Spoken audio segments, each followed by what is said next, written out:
大家好，歡迎返嚟莊山頻道重案解密。第一集係講一個匪夷所思嘅剖腹奪嬰案。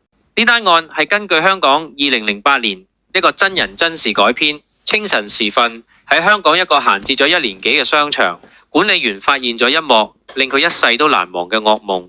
一名孕婦仰面倒喺血泊之中，腹部被殘忍劏開，肚入面嘅胎兒消失無蹤。重案3組警長杜海斌趕到現場，法醫初步鑑定死者已經死亡超過24小時。兇手嘅手法非常粗糙，傷口大而且冇縫合，明顯佢只係關心個胎兒，完全唔理個大肚婆嘅死活。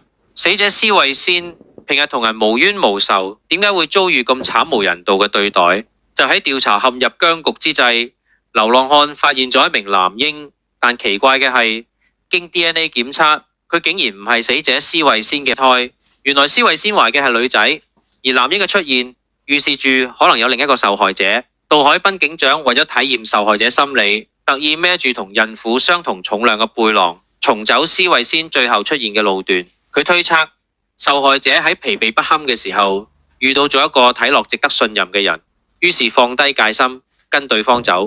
點知就係咁樣踏入咗鬼門關。隨住碼頭發現另一具女嬰屍體，警方透過監控鎖定咗一個戴帽、身形瘦削嘅女子。眼利嘅杜海斌睇到個兇手孭住背囊有一個公仔，而呢個背囊同公仔佢喺太太嘅朋友鍾太屋企見過。平日睇落大方得體嘅鍾太程子瑤，佢一邊熱情咁邀請其他準媽媽食豆腐花，一邊就喺對方背後準備好勒頸嘅繩同鋒利嘅刀。原來程子瑤因為2次流產，精神受到極大打擊，加上丈夫嘅冷言冷語，佢竟然決定借用人哋嘅細路嚟圓謊。佢偽裝懷孕，甚至研究點樣剖腹取嬰，點樣拎出細子。第一名受害者嘅男嬰，因為佢冇經驗，失手致死，佢唔甘心，先至揾施慧仙練手。而施慧仙生嘅係女仔，但呢次佢有經驗，所以順利將 BB 攞出嚟。佢將 BB 擺咗落背囊度，點知返到屋企焗死咗，佢就冷血咁將嬰兒冷藏，之後怕奶奶發現，所以拎去碼頭拋棄。之後程子瑤喺產房偷咗個初生 B 走上天台，喺天台嘅最後對視中，程子瑤情緒失控。杜海斌嘅老婆為咗救初生 B， 俾程子瑤推跌倒地流產。雖然人哋 BB 救翻，但係杜海斌自己嘅 BB 仔就冇咗。程子瑤最終被捕，佢交代咗所有細節，唯獨唔肯講佢係點樣誘騙受害者去商場。杜海斌嘅解釋令人深思，因為呢啲受害者都係真心關心佢嘅人。而佢正正係利用咗人性入面最寶貴嘅善良同同情心，將對方推入萬劫不復嘅深淵。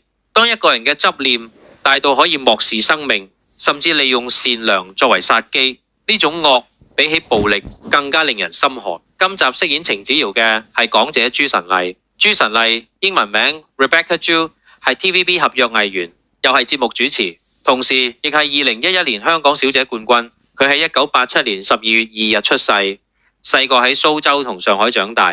朱晨麗自細就學跳舞，4歲開始接觸拉丁舞，之後再轉學中國舞。10歲已經入讀上海嘅芭蕾舞專業學校，16歲嗰年仲考入香港演藝學院主修芭蕾舞。佢學業成績相當出色，仲曾經拎過獎學金，之後仲獲得機會去美國交流深造。佢初初嚟香港嘅時候，其實唔識廣東話，但靠住努力學習同每日練習，最後成功適應香港生活。之後佢加入無線電視，正式開展演藝事業，亦由舞台慢慢走向熒幕前。2011年，朱晨麗參加香港小姐競選，一舉奪得冠軍，同時仲攞到多個獎項，包括觀眾最受歡迎獎、歡樂大使獎同時尚目光獎。呢次選美勝出，成為佢進入娛樂圈嘅重要轉捩點。之後佢喺多套劇集入面都開始有唔同發展，包括名門望族、衝上雲霄、情逆三世緣、八卦神探同拆局專家等等。隨住演出經驗累積，佢亦逐步由配角走到主角位置，嘗試更多唔同類型角色。朱晨麗嘅演藝生涯入面，幾套作品都幾有代表性，例如超時空男神、兄弟、多功能老婆、法證先鋒同大狀元。佢亦曾經憑超時空男神奪得最佳女配角，之後再憑兄弟同多功能老婆等作品多次入圍最佳女主角，顯示出佢喺演技方面嘅持續進步。除咗拍劇，朱晨麗亦有參與電影同主持工作，算係一位多方面發展嘅藝人。如果你中意呢集重案解密，記得撳訂閱、分享，同我哋一齊探索更多人性背後嘅真相。我哋下集見。